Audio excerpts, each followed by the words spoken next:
Assalamualaikum warahmatullahi wabarakatuh. Perkenalkan, nama saya Alam Baski Marip, NPM C1A023029, mata kuliah Ekonomi Pembangunan. Baiklah, di sini saya akan memahami atau memaparkan materi yang ada di link YouTube e-learning, yaitu materi ekonomi sumber daya alam yang dapat diperbaharui. Materi yang pertama yaitu teori pengambilan SDA secara optimal.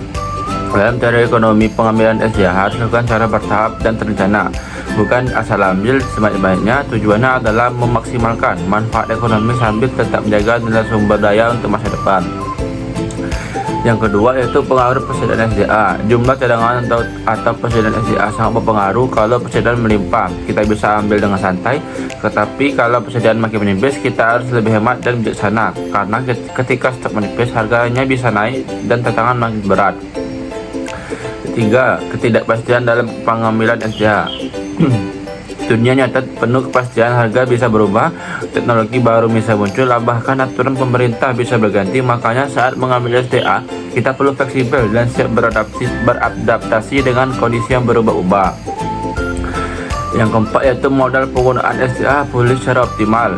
Ada juga SDA yang bisa pulih seperti hutan dan ikan. Nah, untuk SDA di sini kita harus menjaga agar pengembalian tidak berlebih kemampuan alam untuk memperbarui dirinya. Ini namanya prinsip panen berkelanjutan.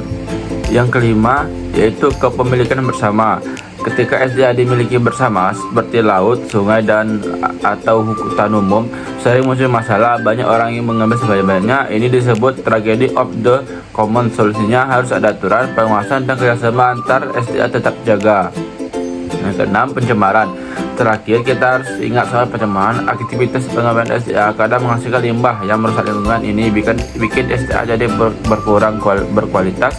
Karena itu, biaya pencemaran harus diperhitungkan dan harus upaya untuk mencegah atau memperbaikinya. Jadi, mengolah SDA itu bukan cuma soal untung, tapi juga soal berkelanjutan dan lingkungan.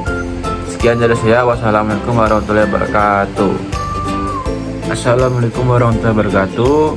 Nama saya Alam Baski Marip, NPM C1A023029, mata kuliah Ekonomi Sumber Daya Alam. Baiklah, di sini saya akan memaparkan atau menjelaskan pemahaman materi yang kedua, yaitu tata kelola sumber daya alam. Hari ini kita bahas tentang pengelolaan sumber daya yang berbasis masyarakat atau yang bisa disebut PSM. Kenapa perlu PSM? Sumber daya alam sering rusak karena akses terbuka tanpa kontrol. Solusinya harus ada pengaturan akses. Ada 4 model: pemerintah, masyarakat, pasar, atau kolaborasi, tergantung kekuatan kapasitas pemerintah dan sosial masyarakat. Apa itu PSM? PSM adalah modal pengelolaan yang menempatkan masyarakat sebagai pengelola utama sumber daya. Manfaatnya menjamin akses, menciptakan lapangan kerja lokal, dan menjaga keberlanjutan sumber daya. Siapa itu masyarakat dalam PSM? Yaitu ada dua, yaitu teritorial berdasarkan wilayah tinggal, fungsional berdasarkan mata pencarian seperti nelayan atau petani. Yang terbaik adalah gabungan keduanya. Yaitu yang keempat yaitu unsur-unsur penting dalam PSM. PSM terdiri dari 6 komponen penting, yaitu 1. Batas wilayah, 2. Aturan pengelolaan, 3. Hak akses, 4. Otoritas pengelola, 5. Monitoring, 6. Sanksi. Yang kelima yaitu contoh aturan dan hak dalam PSM. Contoh aturan yaitu dilarang menangkap ikan pakai bom atau bukan harimau. Contoh hak yaitu hak akses, memanfaatkan hingga hak mengalihkan hak orang lain.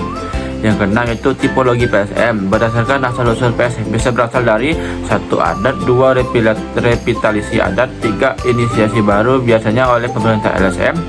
Berdasarkan orientasi yaitu 1. Ada yang fokus ekologi, 2. Ada yang fokus pasar, yang 3. Ada juga yang seimbang keduanya. Yang ketujuh yaitu faktor kekuatan PSM.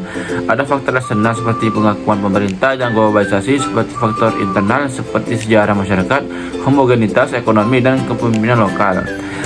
Jadi PSM bukan hanya soal mengolah sumber daya, tetapi juga menjaga masa depan komunitas lokal. Sekian dari saya. Wassalamualaikum warahmatullahi wabarakatuh.